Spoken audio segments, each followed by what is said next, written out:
বিশ্বের মানচিত্র আজকাল যেন অদৃশ্য উত্তেজনার ঢেউয়ে দুলতে থাকা এক বিশাল ক্যানভাস। পূর্ব ইউরোপের বরফ ঢাকা তুন্দ্রা থেকে পশ্চিমের শান্ত সমুদ্র তীর, মধ্যপ্রাচ্যের দহনময় মরুভূমি থেকে উত্তর আমেরিকার ক্ষমতার করিডোর, সবখানেই যেন ইতিহাস নতুন করে লেখা হচ্ছে। কূটনৈতিক টানাপোড়েন, সামরিক মহড়া, রাজনৈতিক দাবা খেলা, সব মিলিয়ে পৃথিবী আজ এক অস্থির রণক্ষেত্র। একদিকে ইউক্রেনের সশস্ত্র বাহিনী হ্রাসের অগ্নিগর্ভ পরিকল্পনা, অন্যদিকে ইউরোপের আকাশে ঝলসে ওঠা রাশিয়ার লেজার হুমকি। ওদিকে মার্কিন প্রেসিডেন্টের কলমের এক আছড়ে খুলে যাচ্ছে অ্যাপস্টেইন ফাইলের রহস্য, আর হোয়াইট হাউসের নৈশভোজে উষ্ণ অভ্যর্থনা পাচ্ছেন সৌদি যুবরাজ মোহাম্মদ বিন সালমান। প্রতিটি ঘটনা শুধু খবর নয়, এগুলো ভবিষ্যতের শক্তির মানচিত্র আঁকছে। প্রতিটি সিদ্ধান্ত, প্রতিটি ঘোষণা, প্রতিটি পদক্ষেপ যেন প্রশ্ন ছুড়ে দিচ্ছে আগামী শতকের নিরাপত্তা রাজনীতি ঠিক কোন পথে হাঁটবে।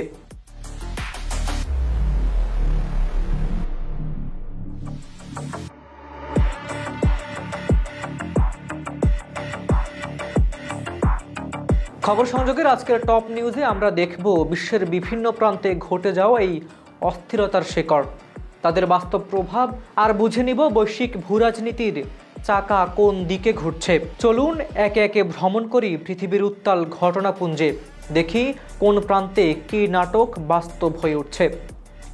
আপনি পৃথিবীর কোন প্রান্ত থেকে আমাদের ভিডিও দেখছেন কমেন্টে জানাতে ভুলবেন না।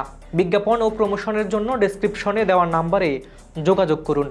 খবর সংযোগের কমেন্ট প্রতিযোগিতা চলছে। এই ভিডিওতে আমরা আপনাদের জন্য একটি প্রশ্ন রাখছি। প্রশ্নটি হলো, যুক্তরাষ্ট্রের রাজনৈতিক নাটক আবার কে শুরু করলো? ট্রাম্প, ইলন মাস্ক নাকি মামদানি? এখনই একজনের নাম লিখে কমেন্টে জানান। সেরা উত্তরদাতা পাবেন আকর্ষণীয় গিফট ভাউচার। কুইজে অংশ নেওয়ার নিয়মাবলী: আপনাকে অবশ্যই আমাদের চ্যানেলটি সাবস্ক্রাইব করতে হবে, এই ভিডিওতে লাইক দিতে হবে এবং প্রশ্নের সঠিক উত্তরটি কমেন্ট বক্সে জানাতে হবে। আপনার কমেন্টের সঙ্গে অবশ্যই @খবর সংযোগ ব্যবহার করতে হবে। সবথেকে রেগুলার কমেন্টকারীর মধ্যে 5 জনকে বেছে নেওয়া হবে। সময়সীমা আগামী বৃহস্পতিবার 20/11/2025 পর্যন্ত আপনারা কমেন্ট করতে পারবেন। ফলাফল ঘোষণা করা হবে আগামী শনিবারের ভিডিওতে। এখনই কমেন্ট করুন। ইকোনমিস্টের প্রতিবেদক অলিভার ক্যারল যখন তার প্রতিবেদন পোস্ট করলেন, তখন যেন আন্তর্জাতিক অঙ্গনে এক অদৃশ্য ঢেউ ছড়িয়ে পড়ল। তিনি জানালেন, যুক্তরাষ্ট্রের প্রেসিডেন্ট ডোনাল্ড ট্রাম্পের শান্তি পরিকল্পনায় নাকি এমন এক সিদ্ধান্ত লুকিয়ে আছে যা ইউক্রেনের যুদ্ধমুখী বাস্তবতাকে পুরোপুরি বদলে দিতে পারে। পরিকল্পনা অনুযায়ী ইউক্রেনের সশস্ত্র বাহিনীকে কমিয়ে ফেলতে হবে প্রায় 2.5 গুণ। এক বিশাল সেনা শক্তি, এক সমগ্র যুদ্ধক্ষেত্র হঠাৎই যেন অর্ধেকেরও বেশি কমে যাবে। ফাইন্যান্সিয়াল টাইমসও মিলে গেল সেই সুরে।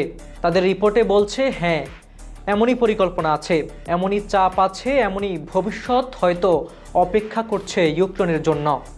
যুদ্ধের আগুন যখন দেশে দেশে ছড়িয়ে যাচ্ছে, তখন এক দেশের সেনাবাহিনী ছাঁটাই শুনলেই মনে হয় গল্পটা শুধু সামরিক নয়, আরও গভীরে কিছু ঘটছে।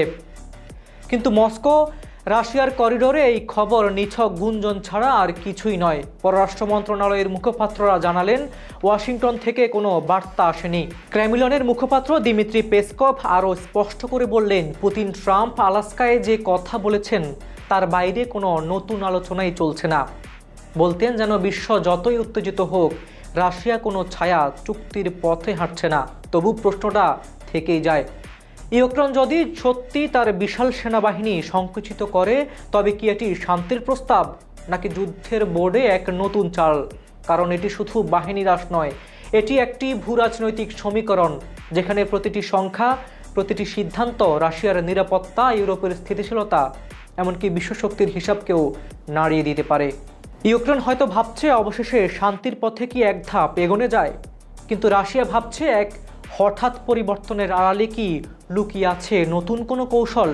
গল্পটি যেন এখানেই আরও রহস্যময় হয়ে ওঠে। সৈন্য কমছে কিন্তু সন্দেহ বাড়ছে, কথা কমছে কিন্তু কূটনীতির চাপ বাড়ছে, আর বিশ্ব তাকিয়ে আছে এই নাটকের পরবর্তী দৃশ্যে কি শান্তির আলো জ্বলবে নাকি নতুন উত্তেজনার ঘূর্ণি তৈরি হবে। স্কটল্যান্ড উপকূলে সেই সকালটি যেন ছিল অন্য সব দিনের মতোই শান্ত। আকাশ পরিষ্কার, উত্তরের বাতাসে কুয়াশার হালকা পরশ। ঠিক তখনই রয়্যাল এয়ারফোর্সের একটি পসাইডন PH বিমান অদৃশ্য কোনো অনুসন্ধানে আকাশে চক্কর দিচ্ছিল। পাইলটরা জানতেন তারা সাধারণ টহল দিচ্ছেন না, তাদের নজর ছিল সমুদ্রের নীল গভীরতায় ভাসমান এক রহস্যময় রুশ জাহাজের দিকে। হঠাৎই আকাশের সেই নীরবতা ভেঙে গেল। রাডারে একটি অস্বাভাবিক সতর্কবার্তা, ককপিটের কাছে অদ্ভুত এক আলোর প্রতিফলন। এক মুহূর্তের জন্য পাইলটরা বুঝে উঠতে পারছিলেন না কি ঘটছে, কিন্তু খুব দ্রুতই রহস্য উন্মোচিত হলো। জলে ভাসমান সেই রুশ গুপ্তজাহাজ ইয়ান্তার তাদের দিকে তাক করছে উচ্চ ক্ষমতা সম্পন্ন লেজার। এমন লেজার যা মুহূর্তেই সেন্সর, নেভিগেশন, এমনকি পাইলটের দৃষ্টিও বাধাগ্রস্ত করতে পারে। ব্রিটিশ প্রতিরক্ষামন্ত্রী জন হিলি জরুরি ব্রিফিংয়ে জানালেন, ইয়ান্তারের এই পদক্ষেপ চরম বিপজ্জনক। এটি শুধু একটি জাহাজ নয়, এটি যেন সমুদ্রের উপর ভাসমান এক নীরব শিকারী। রয়্যাল নেভির ফ্রিগেট তখন ইয়ান্তারকে ছায়ার মতো অনুসরণ করেছে, আর আকাশে RFF এর পাইলটরা সতর্ক, উত্তেজিত এবং খানিকটা বিস্মিত চোখ রেখে চলেছে সেই রহস্যময় জাহাজের দিকে। কারণ এটি চলতি বছরে দ্বিতীয়বার যুক্তরাজ্যের জলসীমায় প্রবেশ করেছে। রাশিয়া দাবি করছে ইয়ান্তার তো শুধুই একটি মহাসাগরীয় গবেষণা জাহাজ, কিন্তু পশ্চিমা গোয়েন্দাদের বিশ্লেষণ ভিন্ন গল্প বলছে। তাদের সন্দেহ, ইয়ান্তার পানির নিচের যোগাযোগ ক্লেভ, ডেটা লাইন এবং সামুদ্রিক অবকাঠামোর সুনির্দিষ্ট মানচিত্র তৈরি করছে। শান্ত পানির নিচে যদি এসব ক্যালভ কাটা হয় বা নাশকতা চালানো হয়, গোটা ইউরোপ অচল হয়ে যেতে পারে।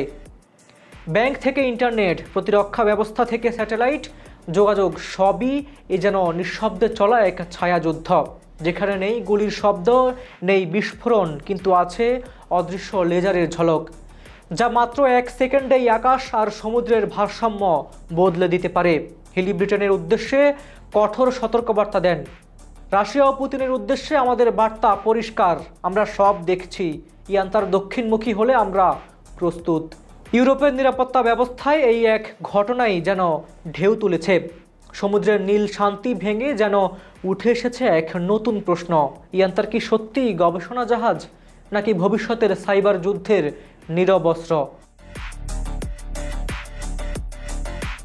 একই সময়ে আমেরিকার রাজনীতির আকাশে যেন ঝড় নামিয়ে আনলেন প্রেসিডেন্ট ডোনাল্ড ট্রাম্প। মাত্র একটি সই বদলে দিতে পারে ওয়াশিংটনের ক্ষমতার খেলা। তিনি অনুমোদন দিলেন অ্যাপস্টেইন ফাইলস প্রকাশের বিলে। দশকের পর দশক ধরে ছায়ার আড়ালে লুকিয়ে থাকা এই অন্ধকার সাম্রাজ্যের পর্দা এবার উঠবে। যৌন অপরাধী জেফ্রি অ্যাপস্টেইনের গোপন নথি, যেখানে জড়ানো আছে রাজনীতি, ব্যবসা, বিনোদনের আলো, ঝলমলে জগৎ, আর তার ভেতরে ডুবে থাকা ক্ষমতার আসল চেহারা। আইন বলছে শিশুদের সঙ্গে অপরাধ বা চলমান তদন্তের তথ্য গোপন থাকবে, কিন্তু ক্ষমতাবানদের লজ্জা বা সুনামের ক্ষতির অজুহাতে কিছুই চাপা থাকবে না। যে নামই থাকুক, যত বড়ই হোক, সত্যি আবার বেরিয়ে আসবে নথির পাতায় পাতায়। কিন্তু এখানেই শেষ নয়। ট্রাম্পের এই সিদ্ধান্ত শুধু আইনি বা নৈতিক প্রশ্ন নয়, এটি তার রাজনৈতিক দাবার নতুন চাল।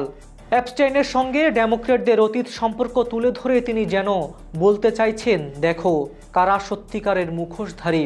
ফাইলের পাতায় লুকানো আছে এক বহু প্রভাবশালী নাম, আর সেগুলো প্রকাশের আগেই ওয়াশিংটনের বাতাসে ঝুলে আছে অস্বস্তি আর কৌতূহলের ঘন মেঘ। এ যেন শুধু নথি প্রকাশ নয়, মিডিয়া, রাজনীতি আর ক্ষমতার করিডোরে এক নতুন যুদ্ধের দ্বার খুলে দেওয়া। যুবরাজ মোহাম্মদ বিন সালমানের যুক্তরাষ্ট্র সফর এবং কংগ্রেসে উষ্ণ অভ্যর্থনা, 2018 সালের জামাল খাশোগি হত্যাকাণ্ডের অন্ধকার ছায়া পেরিয়ে তার রাজনৈতিক প্রতিচ্ছবি নতুন করে গড়ার এক গুরুত্বপূর্ণ ইঙ্গিত। ট্রাম্পের সান্নিধ্য, কংগ্রেসের বন্ধুত্বপূর্ণ হাসি, সব মিলিয়ে যেন সৌদি আমেরিকা সম্পর্কের জমাট বরফ আবারও গলতে শুরু করেছে। পুরনো বন্ধুত্ব ফিরে পাচ্ছে নতুন শক্তির রূপ। এ দৃশ্য মনে করিয়ে দেয় বৈশ্বিক রাজনীতি কেবল যুদ্ধ, শান্তি বা আইনের শীতল পরিভাষা নয়, এটি ব্যক্তিগত কূটনীতি, রাজনৈতিক বন্ধুত্ব এবং শক্তির নীরব কিন্তু গভীর প্রদর্শনের মাধ্যমে প্রতিনিয়ত নতুনভাবে লিখে যাওয়া এক চলমান ইতিহাস। বিশ্ব আজ শুধু সীমান্ত, দেশ বা সামরিক শক্তি দিয়ে গঠিত নয়, এটি কূটনীতি, রাজনৈতিক কৌশল, আন্তর্জাতিক আইন এবং ব্যক্তিগত সম্পর্কের সমন্বয়ে গঠিত এক জটিল নকশা। ইউক্রেনের সশস্ত্র বাহিনী হ্রাস, রাশিয়ার লেজার হামলা, অ্যাপস্টেইন ফাইল প্রকাশ, সৌদি যুবরাজের কংগ্রেস সফর সবই এক নকশার অংশ। সুপ্রিয় দর্শক, খবর সংযোগের টপ নিউজ আয়োজনটি আপনাদের কেমন লাগছে তা জানাতে ভুলবেন না। ভিডিওগুলো লাইক, কমেন্ট ও শেয়ার করুন। আর অবশ্যই খবর সংযোগ ইউটিউব চ্যানেলটি সাবস্ক্রাইব করে রাখুন। আমাদের এই অনুষ্ঠানটি আপনাদের কেমন লাগছে তা আমাদের কমেন্টে জানান। পৃথিবীর কোন জায়গা থেকে আমাদের অনুষ্ঠানটি দেখছেন অবশ্যই কমেন্টে লিখে জানান। আর অবশ্যই বিজ্ঞাপন এবং প্রমোশনের জন্য ডেসক্রিপশনে নাম্বারে যোগাযোগ করুন। কাজল হায়দারের রিপোর্টে হাবিবুর রহমান নিশান, খবর সংযোগ।